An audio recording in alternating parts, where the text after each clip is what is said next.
We are back on Taking Care of Business on Kern Radio News Talk 1180. Our guest in person is 5th District Supervisor Karen Go and Field Representative Extraordinaire Andy Stanley. You know, Karen, we need to really look at our finances. As you know, this country is in dire states right now, and Stockton, California is on the verge of bankruptcy at the moment. We've already had one other city, Vallejo, file bankruptcy, as well as the Orange County.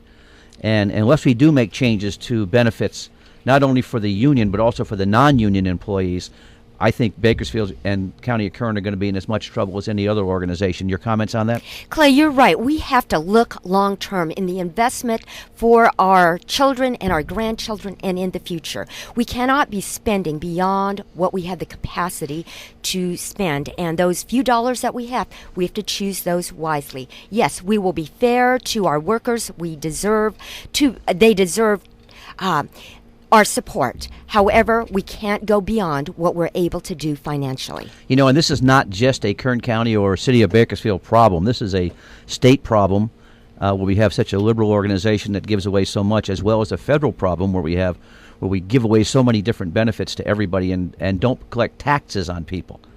We cannot forever be expanding programs, giving away everything to everybody. We have to be able to work within the dollars that we have, make the most efficient use of those dollars, find new ways to use those dollars, bring innovation on so that we can find effective ways to have the taxpayer money go as far as it possibly can in service of our communities. I was really excited to see Zach Scribner get elected from the city to the county, and he had those ideas of let's get control of our costs and our expenses, and the unions did everything they can. They brought money in from out of the area to try to defeat Zach, and the community stood up and said, no, we want a man with financial integrity.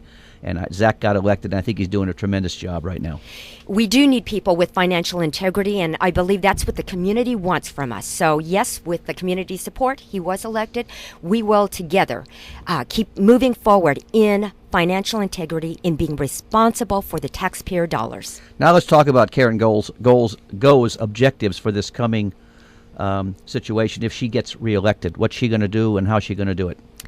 I've continue to talk to our community members, and again, I keep hearing jobs, jobs, jobs. So we have to continue to spur economic development. That, of course, is a top priority. Over this last year, we have been working closely with Kern Economic Development Corporation, with small business development, and with many others in the community. We're so glad that Caterpillar has chosen to come to our community, that Dollar General has come here, and we are continuing to work to attract groups to come here that will provide the types of jobs that will match the skills of our local workers. So Kern County is gaining businesses while overall the state of California is losing businesses. That is right, and we will continue to work towards that end so that we can continue to bring good jobs to our community. You know, there is an economic seminar coming up real soon, I think next month, that the Kern Economic Development community is going to be putting on, and they're bringing in some consultants from Moody's to help explain what's going on in Kern County. We must continue to learn from other areas, and that is our commitment here, is to continue to figure out how can we best use those dollars. You know, talking about you a little more, you were born in India and came to the United States, I think, when you were 7 years old. And your parents were both missionaries, is that correct? My father chose to become a minister over here and serve the community. And yes, I was born in India, lived in England, but grew up in Bakersfield, spent my childhood days here and my young days here, just growing up in this wonderful community. I'm pleased to come back to serve and give back to this community. Now, when you say come back, it's because you went back to New York and worked in the big city and had a tremendous job with a high-powered income. And you gave all that up to come back to Bakersfield and serve. I was so blessed to be able to be recruited to go back and work for a major educational publisher where I was able to apply the education skills. There I got to work on the innovation side, product development, but I also got to work on the administration side and understand in a Fortune 500 company how to manage a business. So I get to bring the heart and combine that with the whole business sense of finances, of contracts, all of the things that go into making a business prosperous. Our in-studio guest is 5th District Supervisor Karen Go. You know, Karen, I had the pleasure of working with you a little bit at Garden Pathways as I was handling the insurance benefits for the group. And I have to say, you are a tough negotiator. and a very good administrator. And if you can carry those same talents on to your supervisor position, as it appears you have, I think you'll be a great person to reelect to this position. Thank you so much, Clay. It's always my commitment to research the information, and so I want to always make every decision from an informed perspective and make sure that we are making the right decisions for our community. Now, one more comment I want you to just talk about a little bit. You have a pretty diverse base economically as well as nationality in your area that you're responsible for. How do you address all those different economic situations and those different ethnicities that you have in your area? The 5th District does have a very diverse population, and what's been wonderful is that I've been out in the community connecting with them. What I see when we connect on the level of the heart, when we connect as human beings, it doesn't matter whether somebody's rich or poor, green or purple. It's all a matter of connecting. It's my call to serve them. And so we meet at that point of connection. It doesn't matter. Just as I said with my 9/11 experience, it doesn't matter whether you're rich or poor or educated. We connect and figure out what's important to the individual and to his or her family. Karen, I want to talk a little bit about your experience on the board the last year. You're really the first woman's voice they've had in a while. How's that been? It's obviously they need a woman's voice on that board. How has that been, that experience in the last year?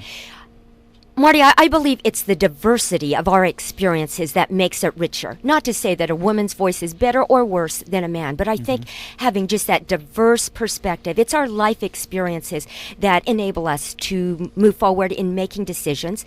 And I think just having a different perspective does make a difference. I've heard that from many of the people who are constituents and actually from members of the county, that it's just refreshing to have a different perspective. Mm-hmm. What successes do you feel you've had in the last year? In this last year, I believe that I've been able to hear the voice of the people and to follow up on their needs and their concerns. I believe as we've worked together with KEDC and others in economic development, that together we're making progress. It's not about me.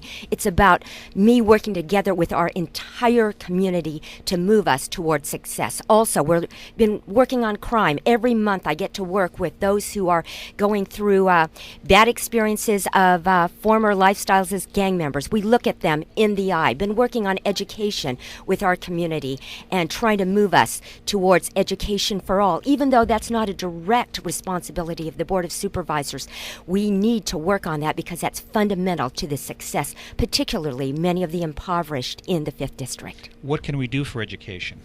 For education, I believe we need to first get to the families where they are able to value that education. For me, I grew up valuing education. We need to work with those parents. We need to support and collaborate with our school districts, and we're reaching out in those efforts.